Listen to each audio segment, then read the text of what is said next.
Bom dia a todos. Vamos orar. Pai nosso que estais nos céus, santificado seja o vosso nome. Venha a nós o vosso reino, seja feita a vossa vontade, assim na terra como nos céus. O pão de cada dia dai-nos hoje, Senhor. Perdoa, Pai, nossas dívidas, assim como nós perdoamos nossos devedores. Mas não nos deixes entregue às tentações e livra-nos, Pai, de todos os males. Senhor Jesus, Espíritos amigos, benfeitores, agradecemos a oportunidade de mais uma manhã de domingo estarmos nos reunindo em oração, rogando amparo para este dia, para esta semana, para este momento na evangelização cristã, que possamos cada vez mais bem compreender as lições evangélicas, a fim de ser facilitado o nosso dia a dia no cumprimento dos deveres e obrigações, que possamos agir sempre cristianamente com todos aqueles que estão à nossa volta. Assim agradecemos e damos por iniciado os estudos desta manhã. Que assim seja. Hoje, para o comentário do Evangelho, nós passamos a palavra ao Brino Florencio. Bom dia! Vamos ler do Evangelho segundo o Espiritismo, capítulo 20, Os Trabalhadores da Última Hora. É o item 2, Instruções dos Espíritos, os últimos serão os primeiros. O obreiro da última hora tem direito ao salário, mas é preciso que a sua boa vontade o haja conservado à disposição daquele que o tinha de empregar, e que o seu retardamento não seja fruto da preguiça ou da má vontade. Tem ele o direito ao salário, porque desde a alvorada esperava com impaciência aquele que por fim o chamaria para o trabalho. Laborioso, apenas lhe faltava o labor. Se, porém, se houvesse negado ao trabalho a qualquer hora do dia, se houvesse dito: tenhamos paciência, o repouso me é agradável, quando soar a última hora é que será tempo de se pensar no salário do dia. Que necessidade tenho de me incomodar por um patrão a quem não conheço e não estimo? Quanto mais tarde, melhor. Esse tal, meus amigos, não teria tido o salário do obreiro, mas o salário da preguiça. Então nós escolhemos esse trecho do Evangelho porque a lição que o livro Nosso Lar nos traz hoje é a respeito do trabalho. Então, como José Luiz já comentou na semana passada, né, ele já nos contou que quando André Luiz foi melhorando, ele foi sentindo falta do trabalho. Ele se via ali naquele parque hospitalar, cheio de enfermos, e pensava: eu sou médico, eu gostaria de ajudar, eu gostaria de trabalhar. E aí ele foi conversar com Lísias, e o amigo Lísias aconselhou que ele procurasse o ministro Clarencio, pois os dois, Lísias e Clarencio, sempre estavam auxiliando na melhora de André Luiz. E assim ele fez, marcou a entrevista com o Clarencio, aquela audiência, né? E no dia seguinte, bem cedo, ele foi para lá. Quando ele chegou, o ministro Clarencio já estava atendendo, ou seja, Clarencio chegou mais cedo que ele, já estava trabalhando. E ele teve que esperar a vez dele de falar com Clarencio. E como o José também nos contou na semana passada, Clarencio atendia aos pares, né? O atendimento era em dupla. Por quê? Porque assim ele ganhava tempo, atendia dois quase que de uma vez. E mais importante ainda, os pareceres dele para um solicitante também serviriam para o outro. E assim entrou André Luiz e uma senhora, aquela senhora que queria vir à terra para proteger os filhos, mas ela não tinha trabalhado, então ela não tinha méritos. E o ministro Clarencio, ele falou a ela com muita bondade, com muito amor, mas ele também falou com muita seriedade, que se ela não havia cooperado, se ela não havia aprendido ainda a suportar coisa alguma, ela também não poderia ter a cooperação dos outros nessa concessão de vir até a terra para cuidar dos seus filhos. Ela não estava nem preparada, ela não tinha preparo espiritual para vir ajudar os dois filhos. Em 6 anos que ela se hospedava em nosso lar, ela tinha apenas 304 horas de trabalho, ou seja, ela não conseguiu trabalhar quase nada. E aí, vendo a seriedade com que Clarencio conversou com ela, apontou os pontos que ela havia, negligenciado, André Luiz ficou com medo. Estava chegando a vez dele e ele começou a pensar: nossa, por que eu fui marcar essa audiência? Não seria melhor eu ter esperado? Onde eu estou com a cabeça de pedir um serviço de médico num parque hospitalar que eu não passo de enfermo? Ele já tinha percebido que os médicos ali tinham técnicas muito diferentes das da terra. Ali a medicina começava no amor. Mesmo os mais simples enfermeiros sabiam muito mais do que ele da medicina espiritual. E nesses pensamentos, então, quando foi chegando a hora dele conversar com Clarencio, ele teve a ideia de não pedir um serviço médico, de pedir um serviço qualquer. E assim ele falou para Clarencio: nobre Clarencio, eu vim aqui pedir os seus bons ofícios para me reintegrar no trabalho.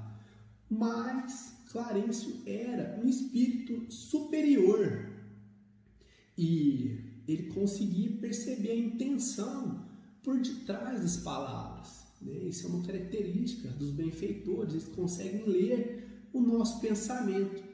E aí Clarencio falou assim para ele: meu amigo, verbalmente você me pede qualquer tipo de trabalho, mas será que você não está com saudade dos seus velhos clientes, do seu consultório, daquela rotina médica? E André Luiz se sentiu até confortável. Falou assim: nobre ministro, realmente é isso mesmo que está acontecendo comigo. E aí Clarencio falou assim: pois é, mas convém notar que muitas vezes Deus nos honra com os mais nobres serviços e a gente não corresponde às expectativas. Nós trouxemos aqui um livro, Nosso Lar para Crianças, que tem a figura dos 3 conversando. Olha só, André Luiz, Clarencio e a senhora, toda chorosa porque não pôde obter a concessão que ela desejava. Mas aí Clarencio continuou falando para André Luiz: o que você me diz de um botânico que quisesse descrever uma planta analisando só as cascas secas que aquela planta deixou? Foi isso que você fez na terra, meu amigo. Você só analisou o corpo. Você é um bom médico, eu não nego, um excelente, mas você não soube aproveitar para fazer alguma coisa além. Você não conseguiu obter, né, essa sensibilidade. E aí André Luiz, né, ficou mudo, porque realmente era verdade. Ele sabia que ele não tinha aproveitado bem todos aqueles 15 anos de clínica que ele trabalhou como médico. E aí ele falou, né, eu não nego, é verdade. E conforme Clarencio ia, né, explicando para ele, mostrando onde ele tinha errado, ele foi ficando emocionado e no final ele falou: eu não tenho o que fazer a não ser me curvar às evidências, então eu aceito qualquer trabalho mesmo na colônia espiritual. E aí então Clarence ficou feliz com ele e disse que não possuía apenas verdades amargas, que ele também gostaria de dar estímulos a André Luiz. Porque durante esse tempo que ele trabalhou como médico, ele havia dado receitas sem cobrar para mais de 6.000 pessoas. Na maioria das vezes ele fez apenas por fazer. A pessoa estava precisando, ele toma aqui, toma esse remédio. Não envolveu o sentimento naqueles atos, mas mesmo assim, mesmo tendo feito por fazer, o bem que a gente faz volta para a gente. De todas aquelas pessoas, mais de 6.000, 15 pessoas não haviam esquecido o médico André Luiz e oraram por ele. E aquelas preces chegavam ao nosso lar, juntamente com as preces da mãezinha desencarnada de André Luiz, e aquilo constituía para ele ali um bem. E aqui no livro Nosso Lar fala que pela primeira vez ele chorou de alegria e emoção em nosso lar. Então aqui a gente faz o paralelo com a lição do Evangelho. Será que a gente está preparado, né, para envolver o coração no nosso trabalho? Qualquer tipo de trabalho. Clarence falou para ele que o diploma acadêmico que ele tinha ali em nosso lar não valia quase que nada. Ali o que valia era o sentimento. O diploma seria uma simples ficha de ingresso no campo de trabalho. E então a gente pensa, né, que quando a gente está trabalhando, se a gente está realmente envolvido, se a gente está com vontade de acertar, de fazer o melhor que a gente pode, a gente já pode estar treinando para trabalhar no plano espiritual, porque lá é diferente, né? Lá não adianta ter feito faculdade, lá a gente precisa aprender a colocar o nosso sentimento, principalmente em favor do próximo. Então, quando a gente está trabalhando no bem, a gente tem que colocar o nosso verdadeiro desejo de que aquela pessoa que a gente está ajudando, né, seja realmente beneficiada. Eu gosto muito de lembrar uma fala do Haroldo. Assim, às vezes a gente trabalha 15 anos, 50 anos expondo o Evangelho, mas no fundo a nossa palavra não é de amor, ou seja, no fundo a gente não faz aquilo que a gente está falando. Às vezes a gente trabalha 30 anos, 40 anos na atividade do próximo, né? Ajudando, servindo o alimento, fazendo a sopa, mas no fundo a gente não é uma pessoa amorosa. Às vezes a gente lê 1000 livros, mas no fundo a gente não absorveu nada. É o que eu consegui absorver, né, dessa fala dele. Mas então é isso. Queria agradecer a todos, desejar um ótimo domingo, um ótimo final de semana. E domingo que vem, o José Luiz vai continuar essa nossa história do livro Nosso Lar. Muito obrigado. Até mais.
Em homenagem ao Dr. Bezerra de Menezes, 1 estrela.